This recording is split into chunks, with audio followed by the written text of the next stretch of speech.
Anchor is a fantastic platform for podcasting. It's so simple. It's remarkable. Even I could do it. And it's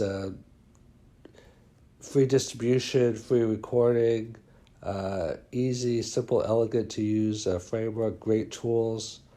If you're going to pick one podcasting forum, platform, it should definitely be Anchor. I highly recommend it. Addition by subtraction.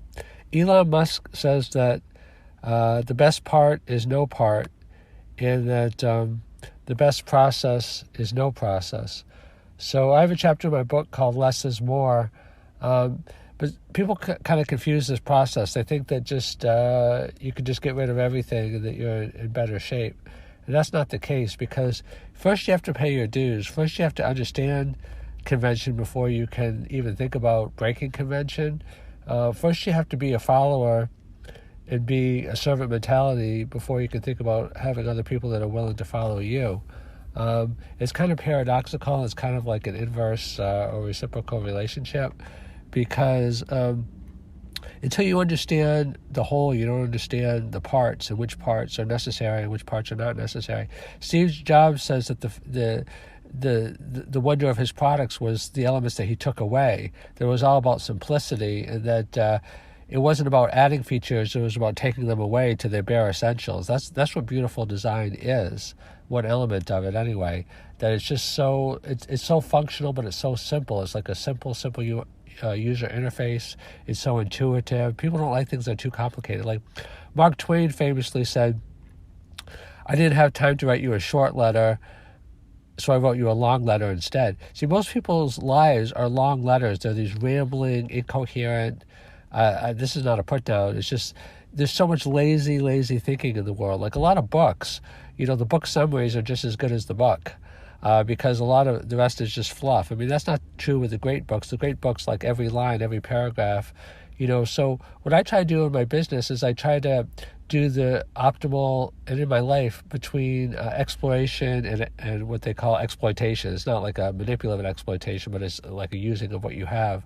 So there's a famous book, I forget the name of it, that says you should spend a certain amount of your time looking for new things, and then you should spend the rest of your time, once you found the best things, enjoying what you have found. So, the best restaurants, how many people should you date before you get, pick a spouse, how many interviews should you go on before you get a job. So first you have to maximize. See, I've done a lot of podcasts about going deeper. Success is about going deeper, because life is kind of like a battle of ideas, and people that live on the surface always lose out to people that go to the depths, because the people that have the depths have the greater understanding. They realize that no, A is not the best solution, C is not the best solution, B is not the best solution, D is the best solution, or X is the best solution, or Y, or W, or L. So you have to have gone through and analyzed you have to understand. If you're going to improve something, you have to understand how the current thing works. So you have to, that's why there's been periods of mentorship or apprenticeship. People would study from a master. People think that sometimes just fresh thinking, does help, like not being tied to the current system. So there has to be a balance there. You can't be too enmeshed in something, because if you're too enmeshed, then it's hard to look at it with fresh eyes. You have to retain the ability to look at things with fresh eyes, but you have to understand what you're looking at. Some people think they're looking at one thing. Have you ever gotten into a situation where you thought it was one way, but then as you understood it better, it was a different way?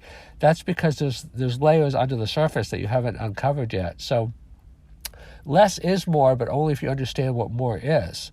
Otherwise, it's not. And only if you understand what less is. So addition by subtraction, even the Bible says you can't put new wine in old wineskins.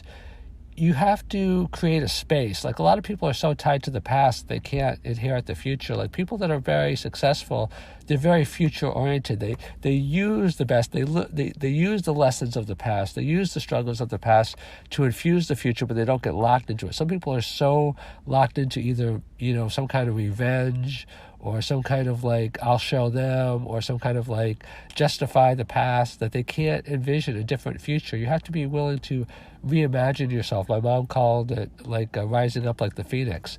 If you can't recreate yourself and imagine yourself different from the past, some people like are so hurt or so, invested in their past in different ways that they can't give it up.